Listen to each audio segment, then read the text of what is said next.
Okay, so in this video, we're gonna take a look at the starting prices of homes, specifically in Manhattan. Now, you're probably thinking that homes start at millions and millions of dollars in Manhattan, right? I mean, that's always what I thought before I actually started living and working here in Manhattan. So I took a look at StreetEasy just to see exactly in real time what the lowest priced home is on the market as we speak right now, only in Manhattan. So here's what we found. Any price, okay, so it has to be in Manhattan, any bedrooms, right? So lowest is, let's take a look, bear with me, okay. All right, so we have $120,000. Guess where? I'll give you 1 second.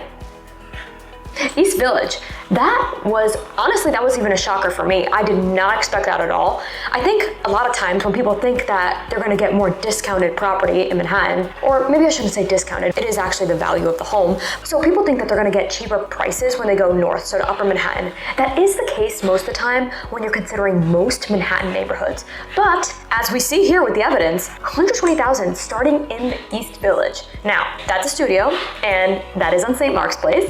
So everybody who knows the East Village and knows St. Mark's knows exactly what I mean by that statement. So $120,000 for the East Village, not too bad, even if it is a studio on St. Mark's Place. So let's look at the next property. So second least expensive property currently on the market on StreetEasy right now at the time I'm filming this video. So we're looking at Midtown. Okay, so Midtown West, 57th Street specifically, $129,000. So that's $9,000 higher than that home in the East Village. That's honestly pretty crazy. So now we're looking at East Village, Midtown West. We're not even touching upper Manhattan yet. So like, honestly, these results are surprising me, and I'm a real estate agent in Manhattan right now. Okay, so I'm gonna look at the third one now. Let's take a look at the third one. Okay, so the third one is $150,000, co-op, 1 bed, so not a studio, 1 bedroom in Inwood.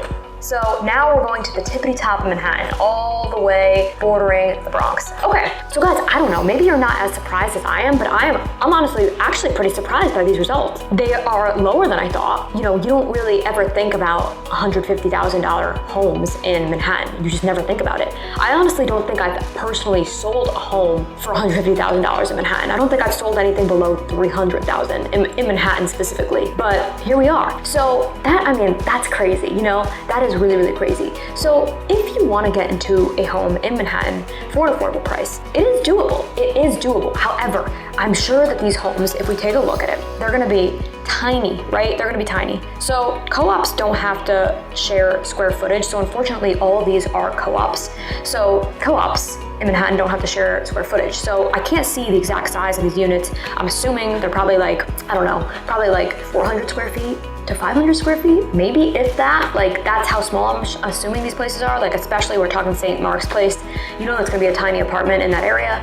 So they're gonna be small. They're definitely gonna be small. Inwood would probably be bigger just because there's more space in Inwood. That's just how upper Manhattan works. So you can get into a Manhattan home if you're buying for an affordable price, but you're gonna have to compromise. You're gonna have to compromise on things like neighborhood. You're gonna have to compromise on things like space and maybe the buildings that you want.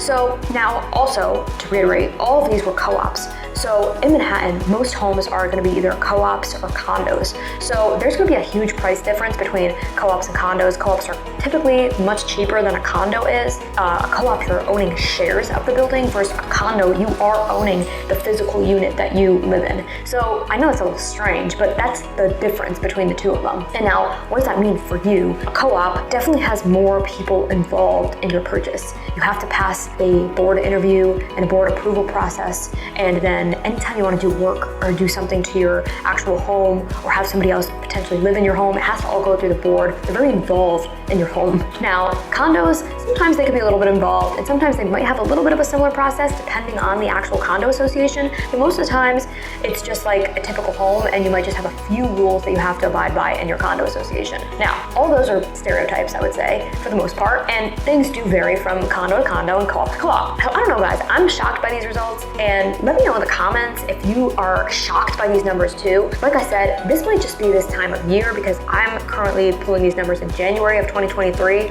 So I would love to do this at some other time on the channel again, just to see exactly what these results are. But honestly, like, that's not bad. So New York City, is it affordable? Maybe. It might just be affordable. I don't know.